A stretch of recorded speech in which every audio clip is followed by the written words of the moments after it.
دفعہ کا ذکر ہے، ایک خوبصورت سی ریاست میں ایک کسان رہتا تھا۔ وہ کسان ہر بات کو بڑھا چڑھا کر بتاتا تھا اور لوگوں سے داد وصول کیا کرتا تھا۔ اس کی یہ عادت اتنی زیادہ بڑھ گئی تھی کہ گاؤں والے پریشان ہو گئے تھے، تو انہوں نے اس بات کی شکایت بادشاہ سے کی۔ تو یہ معلوم کرنے کے لیے کیا گاؤں کے لوگ ٹھیک کہہ رہے ہیں، بادشاہ نے اس کسان کو بلا بھیجا اور اسے اپنے پاس کام کے لیے رکھ لیا۔ کسان یہاں بھی اپنی عادت سے باز نہ آیا اور ایک دن بادشاہ کے سامنے شیخی مارنے لگا۔ اس نے کہا کہ میری ایک نوجوان خوبصورت بیٹی ہے جس میں یہ ہنر ہے کہ وہ بھوسے سے سونا بنا سکتی ہے۔ تو بادشاہ یہ سن کر حیران ہوا اور وہ یہ جانتا تھا کہ وہ اس بارے میں بڑھا چڑھا کر بتا رہا ہے۔ تو بادشاہ نے اسے کہا کہ وہ اپنی بیٹی کو ہمارے پاس لے کر آئے۔ کسان جب گھر گیا اور اس نے اپنی بیٹی کو بتایا تو بیٹی نے کہا کہ میں نے آپ کو کتنا منع کیا تھا، اس کے باوجود آپ شیخی مارنے سے باز نہیں آئے اور اب آپ اپنے ہی جھوٹ کی سزا بھگتیں گے۔ لیکن اگلے دن کسان جب اپنی بیٹی کو لے کر محل میں پہنچا تو بادشاہ نے کہا کہ بلا شبہ تمہارے باپ نے بالکل ٹھیک کہا تھا، تم بہت ہی خوبصورت ہو، لیکن اب باری ہے تمہارا دوسرا ہنر دیکھنے کی۔ بادشاہ اسے ایک ایسے کمرے میں لے گیا جہاں پر بھوسا بھرا ہوا تھا۔ بادشاہ نے اسے بننے کے لیے چرخہ دیا اور پھر اس لڑکی سے کہا کہ آج رات وہ یہیں پر بند رہے گی اور اسے یہ سارا بھوسا سونے میں تبدیل کرنا ہوگا۔ اگر وہ ایسا نہ کر پائی تو اس کے باپ اور اسے دونوں کو مار دیا جائے گا۔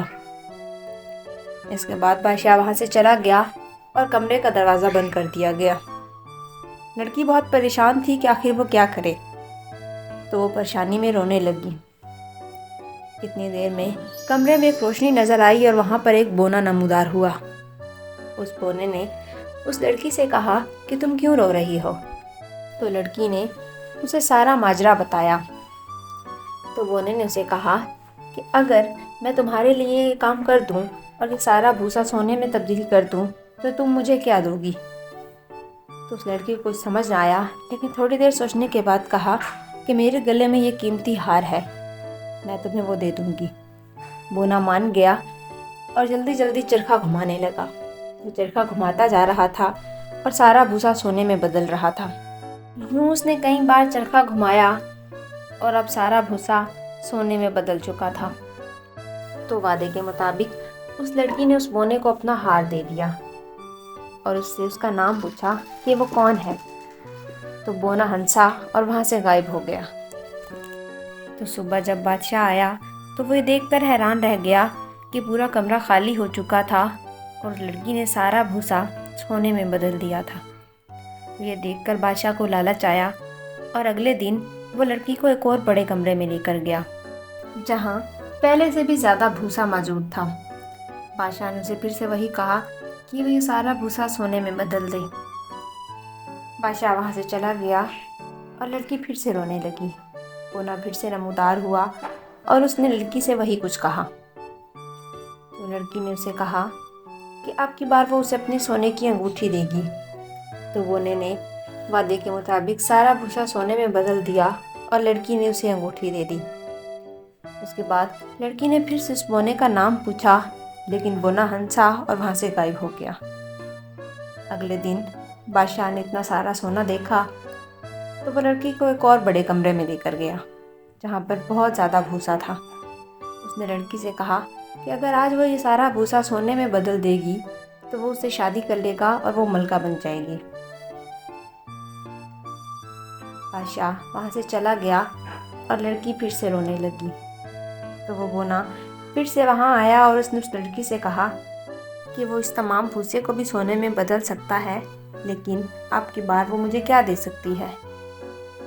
تو لڑکی نے بہت سوچا اور پھر بولی کہ اب مجھے تمہیں دینے کے لیے کچھ نہیں ہے۔ تو بونے نے اس لڑکی سے کہا کہ اگر وہ ملکہ بننے کے بعد اپنی پہلی اولاد مجھے دے دے گی تو میں یہ سارا بھوسا سونے میں بدل دوں گا۔ لڑکی اپنی جان بچانا چاہتی تھی تو اس نے کہا ٹھیک ہے، مجھے تمہاری ہر شرط منظور ہے۔ تو بونے نے پھر سے چرخہ گھمانا شروع کیا اور سارا بھوسا سونے میں بدلتا گیا اور اس طرح سے اس نے پورے کمرے میں موجود بھوسے کو سونے میں بدل دیا۔ اس کے بعد جب وہ وہاں سے جانے لگا تو اس نے لڑکی سے کہا کہ وہ ملکہ بننے کے بعد میری شرط بھول نہ جائے۔ تو لڑکی نے کہا کہ اسے اپنی شرط یاد رہے گی۔ اس کے بعد وہ بونا پھر سے ہنس کر وہاں سے غائب ہو گیا۔ اگلی صبح بادشاہ نے جب سونا دیکھا تو وعدے کے مطابق اس نے اس لڑکی سے شادی کر لی اور اب وہ لڑکی ملکہ بن چکی تھی۔ یوں ہی وقت گزرتا گیا اور شادی کے 1 سال بعد اللہ تعالیٰ نے انہیں اولاد سے نوازا۔ ان کے ہاں ایک خوبصورت بیٹی پیدا ہوئی، لیکن اس وقت تک وہ لڑکی بونے کی اس شرط کے بارے میں بھول چکی تھی، تو وہ اپنی زندگی آرام سے گزار رہی تھی۔ ایک دن جب اپنی بیٹی کے ساتھ اپنے کمرے میں موجود تھی تو وہ بونا پھر سے وہاں آیا۔ تو بونے کو دیکھتے ساتھ ہی اس لڑکی کو اپنا بونے سے کیا ہوا وعدہ یاد آ گیا۔ تو بونے نے اسے کہا کہ وعدے کے مطابق وہ مجھے اپنی اولاد دے گی۔ تو لڑکی نے کہا کہ وہ اپنا وعدہ نہیں بھولی، لیکن وہ اپنی اولاد سے بہت پیار کرتی ہے، اس لیے اسے نہیں دے سکتی۔ میں ملکہ بن چکی ہوں تو تمہیں جو کچھ بھی چاہیے میں تمہیں وہ دوں گی۔ تو اس نے کہا کہ نہیں، مجھے کچھ بھی نہیں چاہیے، مجھے تمہاری بچی ہی چاہیے۔ تو ملکہ اس کے سامنے بہت روئی اور اسے کہا کہ وہ اس سے اس کی بیٹی نہ لے اور اس کے بدلے میں اسے سب کچھ دینے کو تیار ہے۔ تو بونے نے کہا کہ میں تمہیں 3 دن کی مہلت دیتا ہوں، اگر ان 3 دنوں میں تم نے میرا نام بتا دیا تو میں تمہیں تمہاری بیٹی دے دوں گا اور یہاں سے ہمیشہ کے لیے چلا جاؤں گا۔ اس کے بعد وہ بونا وہاں سے چلا گیا۔ بونا اگلے دن آیا۔ شہزادی نے بہت سے ناموں کی فہرست تیار کر کے رکھی تھی، لیکن افسوس کے ساتھ ان میں سے کوئی بھی نام اس کا نہیں تھا۔ تو اگلے دن ملکہ نے اپنے قاصد کو بھیجا کہ وہ آس پاس سے بہت سے نام اکٹھے کر کے لائے، لیکن دوسرے دن بھی اس نے جو نام بتائے ان میں سے اس کا کوئی نام نہیں تھا۔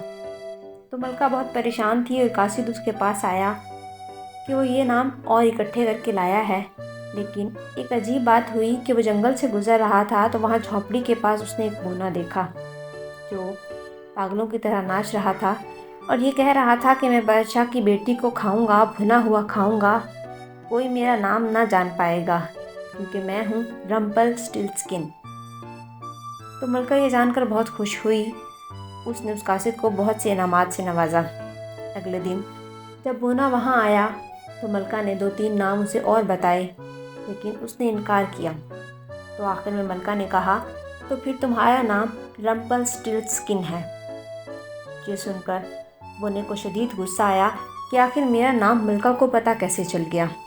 اس نے غصے میں اپنی ٹانگ فرش پر دے ماری تو اس کی ٹانگ زمین میں دھنس گئی۔ اس نے وہاں سے ٹانگ کو نکالنے کی بہت کوشش کی، لیکن اس کوشش کے باوجود وہ اپنی ٹانگ وہاں سے نکال نہ پایا اور پھر ایک دردناک چیخ کے ساتھ وہ بونا وہاں سے غائب ہو گیا۔ ملکہ نے شکر ادا کیا کیونکہ وہ اور اب اس کی بیٹی محفوظ تھے۔ اس کے بعد وہ ہنسی خوشی محل میں اپنی زندگی گزارنے لگی۔